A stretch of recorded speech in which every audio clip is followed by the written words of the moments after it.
Hello students, welcome you at my YouTube channel Ramesh maths IQ centre. Students, आज का जो size है chapter है 5 के अंदर आता है इंट्रोडक्शन टू यूक्लिड्स ज्योमेट्री। मतलब ज्योमेट्री का यहाँ से स्टार्टिंग हो रहा है आपका। इससे पहले शायद कुछ पढ़े या ना पढ़े होंगे एंगल्स के बारे में, लाइंस के बारे में, बट यहाँ स्टार्टिंग से आपको पढ़ना है। यूक्लिड्स ज्योमेट्री है, स्टार्टिंग से पढ़ना। पॉइंट्स क्या होता है, रे क्या होता है, लाइंस क्या होता है, लाइन सेगमेंट्स क्या होता है, इन सब चीज छोटी छोटी चीजों से स्टार्ट करना है और काफी इनहेंस तक आप जाएंगे इसमें।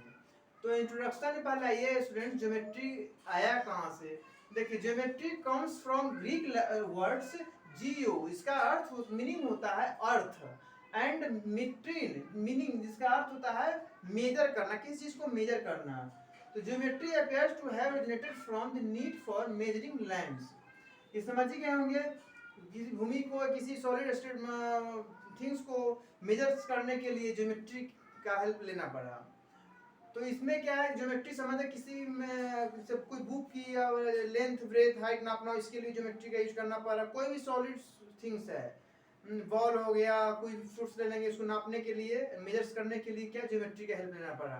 कोई बड़े बड़े थिंग्स है, पहाड़ है, कुछ भी है, लैंड्स को भी सिंपल तरीके से नापने के लिए ज्योमेट्री का यूज करना पड़ा। तो इसमें क्या है, according to Euclid definition, Euclid का डिफिनीशन के अकॉर्डिंग कुछ पॉइंट्स है जो आपको जानना है। A point is that which has no part. कोई पॉइंट्स है इस तरह की, तो क्या ओनली पॉइंट्स में कोई पार्ट्स नहीं होता है। पॉइंट जैसे किसी बच्चे को सिखाया जाता है तो क में भी आता है क प्लस अ, लेकिन अ जो लिखा था अ में कुछ नहीं होता हो, तो वॉवेल्स है, बिल्कुल स्वर है। तो इसी तरीके से पॉइंट है, जैसे किसी का नाम है तो नाम में क्या सकते हैं, नाम रटना पड़ता है, फॉर्मूला ही है, पाई है, पाई है, पाई क्या रटते हैं, उसमें कुछ नहीं होता, उससे कोई पार्ट्स नहीं होता है। जैसे टू का है, टू क्या एक डिजिट है, इसे कोई पार्ट्स नहीं। इसी तरीके से a point is that which has no part, only a point, जैसे कोई पार्ट्स नहीं होता, ये पॉइंट्स होता है ओनली। तो यही है, a point is that which has no part. A line is breathless length. ये लाइन इज ब्रेथलेस लेंथ, मतलब कोई लाइन जो है इस तरीके से कोई लाइन है तो कहा जा रहा है ब्रीथलेस लेंथ, मतलब कोई भी लाइन की चौड़ाई जो होती है, ब्रीथ जो होती है, वो निग्लिजिबल मानी जाती है, ओनली लेंथ लिया जाता है। कोई भी लाइन था, इसको ब्रीथ जो है वो निग्लिजिबल माना जाता है, इसलिए कहा रहा है a line is breathless in length. Length में ब्रीथलेस होता है, उसकी कोई चौड़ाई मानी नहीं जाती है, निग्लिजिबल ली जाती है।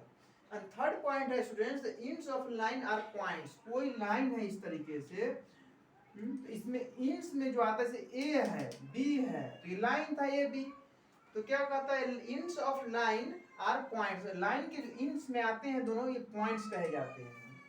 ठीक है। फोर्थ है students, straight line is a line which lies eventually with the points on it's self. Straight line जो होता है दो पॉइंट्सों से मिलकर बना होता है, जैसे एक ये पॉइंट्स है, एक ये पॉइंट्स है, दोनों को इस से मिलाएंगे तो ये स्ट्रेट लाइन फॉर्म होता है। देयरफॉर दोनों पॉइंट जो होता है उस लाइन पे ही लाइज करता है, लाइन पे ही स्थित होता है। अब देखिए फिफ्थ पॉइंट है students, a surface is that which has length and breadth only. कोई भी 2D प्लेन होता है, कोई भी सरफेस होता है, उसमें ओनली लेंथ एंड ब्रेथ ही होता है। जैसे ये क्वाड्रिलेटरल ले लीजिए, क्वाड्रिलेटरल लाइंस है, कुछ भी है, एनीथिंग, इसमें क्या होगा, लेंथ होगा, ब्रेथ होगा, इसमें हाइट नहीं होती है। तो यही कह रहा है surface is that which has length and breadth. जिसमें लेंथ एंड ब्रेथ होती है उसे क्या कहते हैं, सरफेस ही कर सकते हैं। Sixth student, the edge of a surface are lines. किसी भी थिंग्स का जो एज होता है उसको लाइन से ही बना होता है। कोई भी सॉलिड बॉडी कुछ भी है वो लाइनों के सहयोग से ही बनता है, यूज ऑफ लाइन से ही बनता है। तो कोई भी एज ऑफ सरफेस कोई भी है, मतलब इस तरीके से ठोस पदार्थ कोई भी हो, इसके जो एज होते हैं वो भी क्या होते हैं, लाइन से ही कहे जाते हैं। ठीक है, एज हुआ वो भी लाइन से ही माने जाएंगे। Seventh students, a plane surface is a surface which lies evenly with the straight. कोई भी प्लेन सरफेस जो है वो लाइनों से मिलकर ही बनता है। तो इस तरीके से कह सकते हैं, इवेंटली का मतलब इधर होता है, हिंदी में बोले तो सपाट बोलते हैं इसको, जैसे कि स्ट्रेट लाइन के सहायता से सपाट रूप में प्लेन सरफेस पे स्थित होता है। जैसे कोई प्लेन है तो क्या है, ये लाइनों से मिल कर बना है। कोई प्लेन है लाइनों से मिलकर बना है जो सपाट रूप से इस पे इवेंटली तरीके से इस पे स्थित होता है, प्लेन पे। इस तरीके से students according to Euclid definition seventh important line थी, मैं समझा दिया आपको। अब इसके आगे आएगा पॉइंट जो मैं बताने जा रहा हूँ। तो student according to Euclid axioms जो है वो क्या कहता है, फर्स्ट पॉइंट है आपका things which are equal to same things are equal to one another. यदि कोई A B is equal to, मान लिया बी सी है, यदि इक्वल है किसी के बी सी की, तो इसका कहना ये है कि A B equal to B C है तो B C equal to A B होगा, एक दूसरे के बराबर होगा, तो बराबर तो होगा, इक्वल तो होगा ही। सेकेंड है if equals are added to equals the whole are equal. इसका कहना यह है कोई इक्वल डिजिट को, कोई इक्वल को जोड़ देंगे तो टोटल जो होगा उसके सम के बराबर होगा। जैसे कि कोई यहाँ पे लिख सकते हैं, इस तरीके से कोई लाइन है,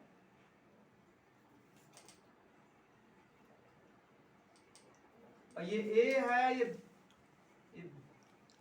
यहाँ बी है, सी है, तो इसे कहना ये है इक्वल्स आर एडेड, यदि इसको इसको ये दोनों इक्वल है आपस में, इसको जोड़ूंगा तो A B plus B C, जोड़ने के बाद क्या आया ए सी, तो A C A B plus B C दोनों इक्वल था आपस में, दोनों का जोड़ ए सी जो हो गया तो ए बी के बराबर ही तो होगा, इसीलिए हम लिखते हैं A B plus B C is equal to A C. ये इतनी छोटी चीज है, कंफ्यूजन आपको हो सकता है क्योंकि तो पहले से रटा हुआ A B plus B C को जोड़ेंगे तो ए सी आएगा, लेकिन इसको किस रूल से आता है, इसी रूल से आता है equals are added to equals. ये दो इक्वल्स पार्ट्स को ऐड करेंगे तो टोटल जो होगा इस दोनों के सम के बराबर होगा, ये दोनों के सम के इक्वल होगा, इसीलिए लिखते हैं A B plus B C is equal to A सी।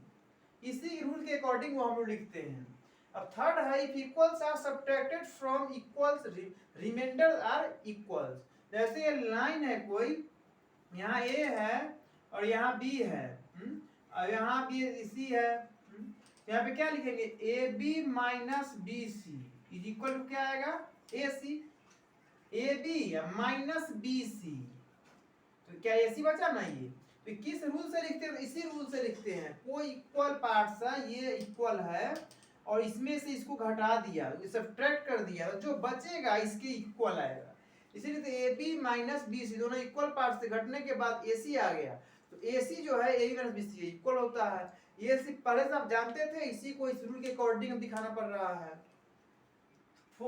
उसके बाद ये तो हो गया। फोर्थ नंबर है things which are coincide with one another are equal to one another. इसमें इसका कहना ये है कि कोई ए बी लाइन है, ठीक है, और कोई सी डी लाइन है, और ए बी लाइन है, सी डी लाइन है, the things which are coincide with one another, दोनों को एक ही पे कोइंसाइड कर दिया, एक ही पे रख दिया, इस लाइन को उठाया यहाँ से इस पे डाल दिया, इसके ऊपर डाल दिया, तो क्या है सी डी। तो कह रहा है the things which are coincide one another, जो एक दूसरे पे स्थित हो, एक दूसरे पे लाइज करता हो, इक्वल्स टू वन अनदर, तो क्या होगा A B is equal to B C, C D नहीं होगा, यहाँ पे वही इक्वल होगा, ये दोनों लाइन क्या है कोइंसाइड, एक ही में कोइंसाइड कर दिया, दोनों लाइन एक दूसरे के इक्वल होगा, इक्वल टू वन अनदर होगा। एंड फिफ्थ है the whole is greater than the part. ये कोई लाइन है आपका इस तरीके से, इसी लाइन को ले लीजिए आप, ये कोई लाइन है ए बी, तो कह रहा होल पूरी ग्रेटर देन इस, इसमें कोई छोटा सा टुकड़ा ले लेंगे पी एंड क्यू, ये छोटा टुकड़ा ले लेंगे, तो ये पूरा जो होगा ए बी जो होगा ग्रेटर, ए बी जो होगा आपका ग्रेटर देन पी क्यू होगा ना, तो यही कह रहा whole is greater than the part, whole digit things कुछ भी जो होगा वो अपने पार्ट से बड़ा होगा, ग्रेटर होगा, वही कहना चाह रहा है। And sixth है things which are double the same things are equal to one another, A B equal to B C है, यहाँ पे ए बी को डबल कर देंगे, तो कह रहा है which are double the same thing को डबल कर देंगे तो दोनों आपस में इक्वल होता है, तो डबल कर देंगे तो क्या हो सकता है A B plus B C, A B plus A B, A B plus B C से लिख सकते हैं, दोनों को ऐड करने का तो दोनों इक्वल है, तो ए बी लिख सकते हैं, तो क्या 2 ए बी हो जाएगा, यही कर रहा है, things which are double the same thing, same चीज का दुगुना करने पे जो वो दोनों चीज होगा वो आपस में इक्वल होगा। Things which are half the same things are equal to one another. कोई भी चीज उसको हाफ कर देंगे, जैसे ए बी था, लाइन कोई कुछ भी ले लें उसको हाफ कर दीजिए, क्या वो ए बी टू आ गया। तो ए बी का टू कर दिए, दोनों आपस में इक्वल है ना।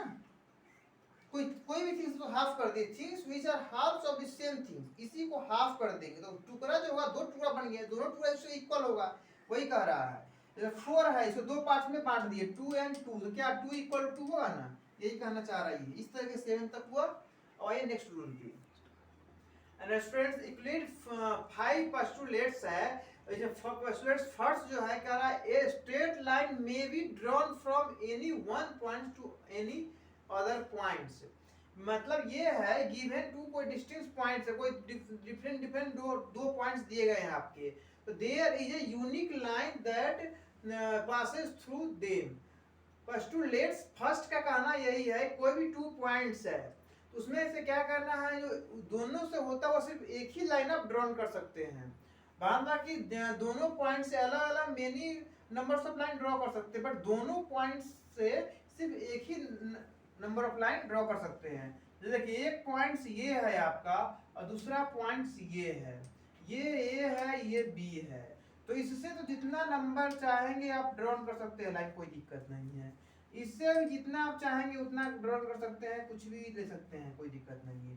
बट दोनों पॉइंट से पास हो, मतलब line that passes through them, दोनों पॉइंट से पास होने वाली सिर्फ ओनली वन लाइन ही आप ड्रॉ कर सकते हैं। जैसे यहाँ से लिया इस तरीके से गया, यही इसे कहना था। एंड पोस्टुलेट्स 2 जो है ये देखिए लिखा गया, a terminated line can be produced indefinitely. कोई लाइन था इस तरह से, पॉइंट्स है और ये लाइन थी, तो ये कह रहा है टर्मिनेटेड लाइन है, ये पॉइंट डिफिनेटली इससे आगे नहीं बढ़ना था। एक दोनों पॉइंट्स को करंट डिफिनेटली तौर पे कितना ही बढ़ा सकते हैं, जैसे इसको भी बढ़ा सकते हैं इस तरीके से इस तरफ, ऐसे भी आप बढ़ा सकते हैं इस तरह से इस तरफ, यही से कहना है, कुछ नहीं है। पोस्टुलेट्स 3 जो है, a circle can drawn with any centre any radius. अब कोई सर्कल जो है किसी भी साइज का, किसी भी मेजरमेंट्स का सेंटर एंड रेडियस लेते हुए आप ड्रॉ कर सकते हैं। छोटा रेडियस लेंगे, ये सेंटर मान ली सी है, ये सी डैश है, ये सी डबल डैश है, तो छोटा रेडियस लेंगे, जितना छोटा रेडियस लेंगे उतना छोटा सर्कल ड्रॉ होगा। इससे बड़ा लेंगे तो इससे बड़ा आएगा, इससे बड़ा लेंगे तो इससे बड़ा आएगा, यही सा करना। मतलब किसी भी सेंटर को, किसी भी पॉइंट को सेंटर लेते हुए, किसी भी मेजरमेंट का रेडियस लेते हुए डिफरेंट सर्कल ड्रॉ कर सकते हैं। एंड पोस्टुलेट्स 4 है, all right angles are equal to one another.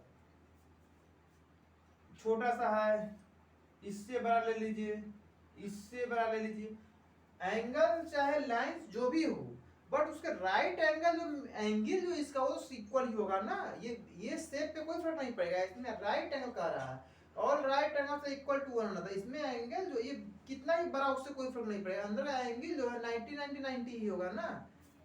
इतना छोटा भी 90 होगा, इसमें भी 90 होगा, इसमें भी 90 डिग्री होगा, इसलिए सारे राइट एंगल इक्वल होंगे, यही कह रहा था। अब आइए पोस्टुलेट्स 5 पे। And student postulates 5 and last है इसका, if a straight line falling on two straight line makes the interior angles on the same sides of it taken together less than 2 right angles, then the 2 straight lines, if produced indefinitely, meet on that side on which the sum of angles is less than 2 right angle। इसे कहने का meaning ये है students, कोई 2 lines है, इसमें straight lines, इसमें कोई थर्ड लाइन इस तरह से फॉल हो रहा है पी क्यू, और इस तरीके से पी क्यू जो लाइन है इसे पी और क्यू पे इंटरसेक्ट कर रहा है। यदि 2 स्ट्रेट लाइंस को इस तरह से बढ़ाया जाए, एक्सटेंड किया जाए, प्रोड्यूस किया जाए, तो क्या वो यहाँ पे कट कर रहा है, लाइन दोनों लाइन से को यहाँ पे इंटरसेक्ट कर रहा है, ठीक है। तो इंटरसेक्ट जो कर रहा है, जिस साइड ये दोनों लाइन एक दूसरे को इंटरसेक्ट करेगा, उस साइड्स के जो दोनों इंटीरियर एंगल होंगे, इनका सम जो होगा 180 से लेस होगा। Less than sum of angles is less than two right angle. कोई दो स्ट्रेट लाइंस है, इसमें तीसरी लाइन इससे फॉल्स हो रही है। फॉल होने के बाद पी क्यू पॉइंट्स बना इस तरीके से। अब दोनों लाइन को प्रोड्यूस्ड करने पे जहां पे इंटरसेक्ट हो रहा है, जिस साइड्स, जैसे लेफ्ट साइड इंटरसेक्ट हो रहा है, इधर तो कितना ही बढ़ जाएगा, इंटरसेक्ट होगा नहीं, उससे इंटरसेक्ट नहीं कर पाएगा। लेकिन पीक्यू के लेफ्ट साइड आगे यदि प्रोड्यूस किया जाए साइड लाइंस को, तो इंटरसेक्ट करा, जिस साइड इंटरसेक्ट होगा उस साइड्स के इंटीरियर एंगल जो होंगे उनका सम 180 से लेस देन होगा। यही कह रहा था, that means angle 1 plus angle 2 is less then 180। यही कह रहा था, कुछ नहीं। यही कहने का मतलब यही था इसका। इस तरीके से सभी पोस्टुलेट्स बता दिया, और जो भी रूल थे इसके यूक्लिड ज्योमेट्री को भी बता दिए। अब आइए एक्सरसाइज पे। इस तरह से students introduction to Euclid geometry का जो भी प्रोसेस था, जो भी रूल्स था, मैंने सब कुछ बता दिया।